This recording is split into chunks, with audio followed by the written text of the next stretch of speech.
a highly politicized atmosphere in which many of these allegations are raised in Ghana, in which some of the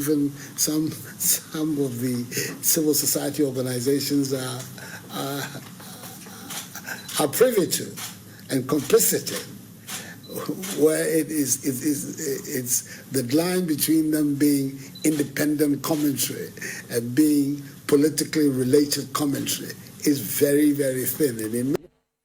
And in many cases, there are lines that are in fact crossed.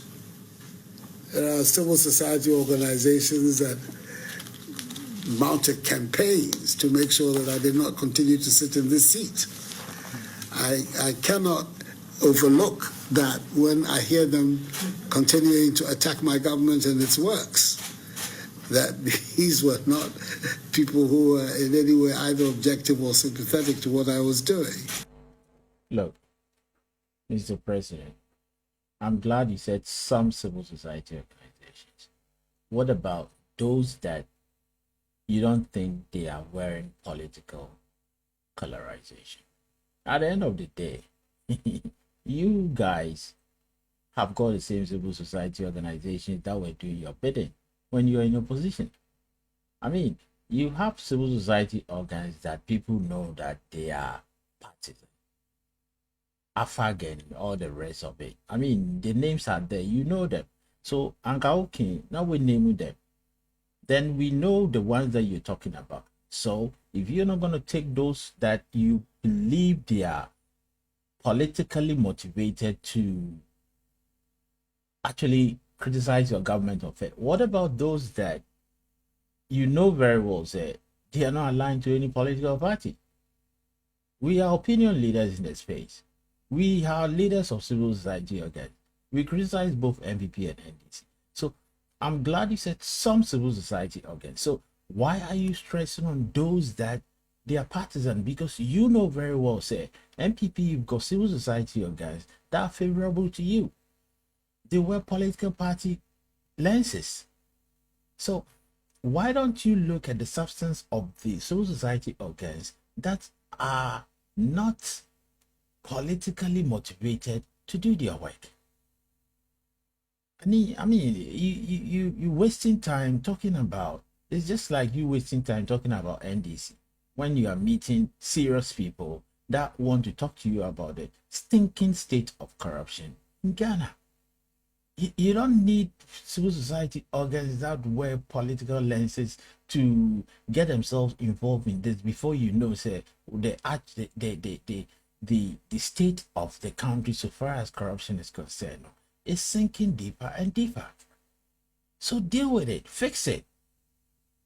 Fix it, that's the most important thing.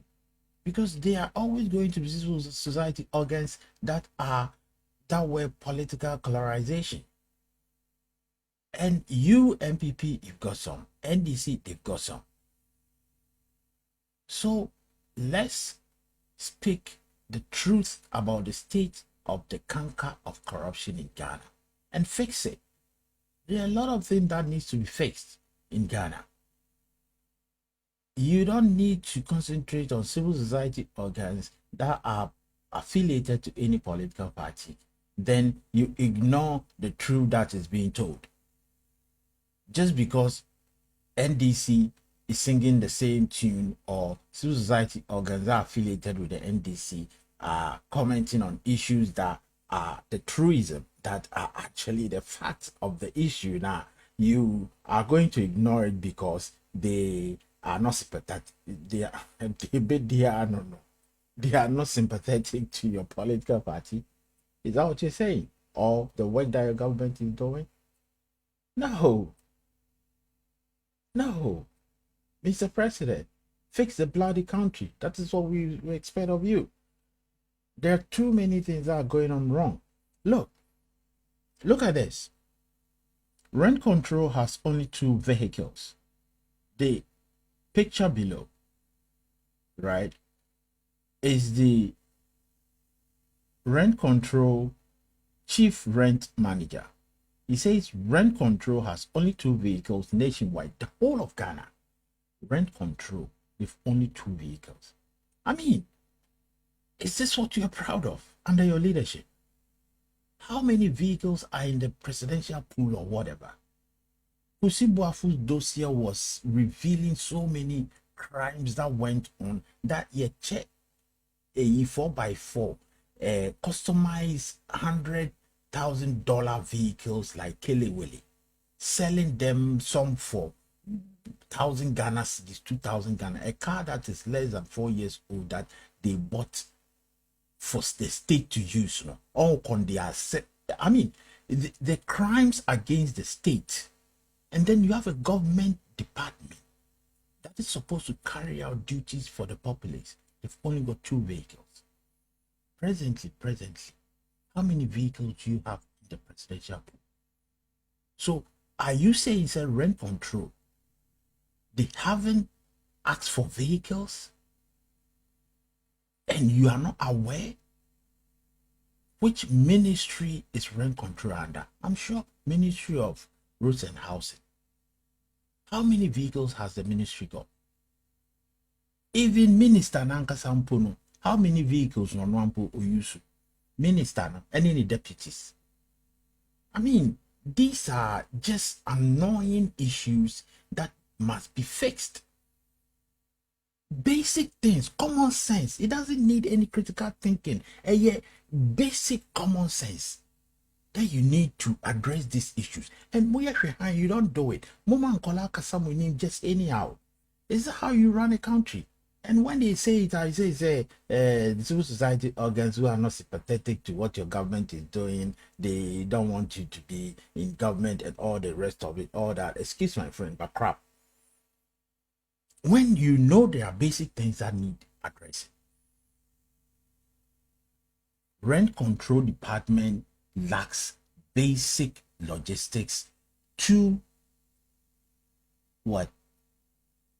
To aid their work in Ghana or something like that. The writings are very small, but what it's saying is that rent control department lacks basic logistics to aid their work.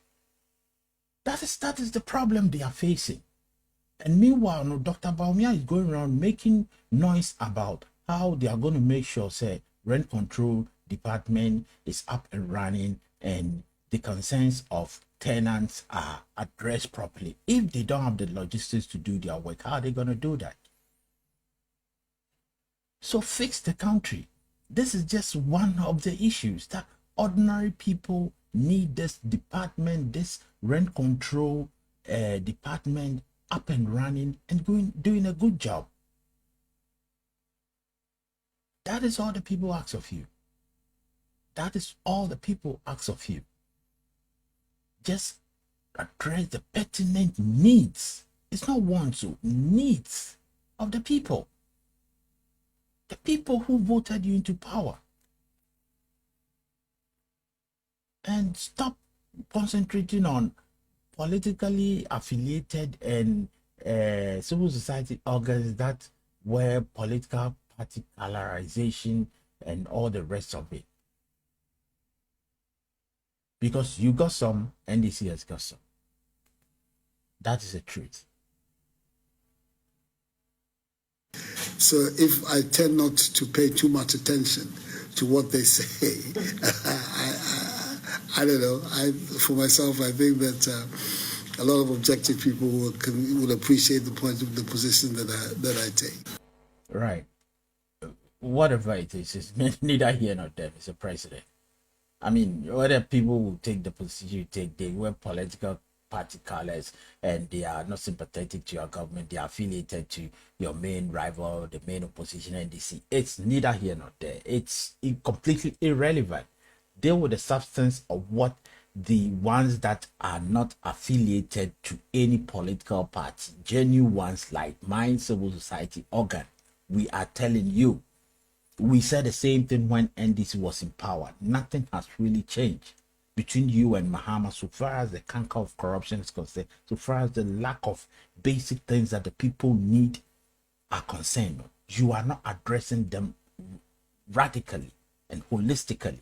You need to be up and running and stop sleeping on the job and fix these things. These are basic things that the people need you to address. 4 years a bit cream. Yeah, whooshy. Get the country fixed. The basic things you know, I don't have to list them. A new crowd to start mentioning them. Look at rent control. They've got only 2 vehicles nationwide. 2 vehicles. 2 vehicles. How are they going to do their work? How many vehicles has the president? Maha may be free to know. I heard about 600 to 700 vehicles in presidential pool. Then rent control had only 2 vehicles. And all also about over 100 plus to you people. 150 to 200 of these vehicles got missing. Kusibuafu had the dossier, they were chasing people and collecting these vehicles. And the crimes that took place, that they were selling these vehicles in a way that they shouldn't. Crimes were actually happening. Said they were importing some of these vehicles. Importer now the bar. Now in Canana at the presidency, the chief of staff, Julius Debra and co. Kusibuafu, according to Kusibuafu, they were selling these vehicles back to the importer. Vehicles costing, customized vehicles from Dubai or then costing the state about $100 grand. They were selling it for about $2,000 or so back to the dealer to go and sell. Charlie, hundreds of these vehicles, they were doing that. Tens and look, you people, you need to fix the country. All these things went on. Nothing has happened to anybody. People have taken double salary. You know it. 4 years have been cream. Nothing has happened to them. And you don't want to fix the country, and you are claiming, say, people are not sympathetic to the work that your government is doing. What work have you been doing? When people have taken double salary 4 years since 2009. Double salary is a crime. Basic way, what evidence do you need? Somebody and people they are stealing from the state. Thieves ensue. They are all thieves. Look at the Auditor General's report. Auditor General said, I don't even want to listen to that portion. But at the end of the day, the fight against corruption, you are failed. You have 3.5 years, less than 3.5 years now. 3 years, about 4 months to fix it. Mr. President, you owe it to the people to be up and running and stop sleeping on the job and fix it. God bless our homeland, Ghana, and make our nation greater and stronger. Charlie, the way we should it, you know. Because and normally it defiles common sense. Basic logic, basic common, I mean, it doesn't make sense. You see, normal, I mean, little things that even the KIO knows that if rent control needs vehicles, you bloody give them vehicles to do their work. Why? Why? When you have so many vehicles in presidential, Kobolos, presidential staffers, rough. I mean, you are wasting money all over the place. Look at Auditor General's report. People have stolen a control around the political corridors of power in public service, leadership positions, conniving with politicians, and stealing from the state. Great loot and share, 12 billion Ghana cedis gone missing down the drain. And you don't think you want people to be sympathetic to your government? Charlie, I beg. God bless us all.